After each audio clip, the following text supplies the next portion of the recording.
बाप समजायला ना थोडा वेळच लागतो. बापाला समजून घेणं अवघड आहे ना.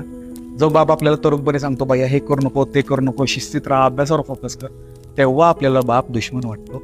मोठं झाल्यावर कळतं की बापच दोस्तानी इथं चिंतन आहे. करिअर करायला घर सोडतो, बाहेरच्या गावात जातो, करिअर करतो, पहिला पगार हातात येतो. पहिला पगार हातात आला की आपण सगळ्यांचा खर्च भागवतो. खर्च भागवतो कळतं मला काहीच राहिलं नाही. मग प्रश्न पडतो की माझ्या वडिलांनी एवढीशा पगारात सगळं मॅनेज कसं केलं, सगळे खर्च कसे भागवले. घर सोडलं, लांब गेलो. बाप दिवाळी आली, उत्साहात सगळ्यांना कपडे घेतले, सगळ्यांना काही ना काही तर घेतलं. मला घ्यायची वेळ आली तेव्हा मी थोडा मागं सरकलो. मग प्रश्न पडला, मी पप्पासारखाच होतोय. पप्पाने तरी कधी कुठं काय स्वतःला घेतलं. घर सोडलं की बाप कळतो. लहानपणी वाटायचं की पप्पा शांत शांत का असतो, पप्पा हसत का नाही, दुकानातून आला, जॉबवरून आला की पप्पा शांत का बसतो. मोठं झाल्यावर त्या प्रश्नांची उत्तरं मिळतात. ज्या सफरिंगमधून, ज्या पेनमधून, ज्या सगळ्या गोष्टीतून तुम्ही आता जाताय त्या गोष्टीतून 10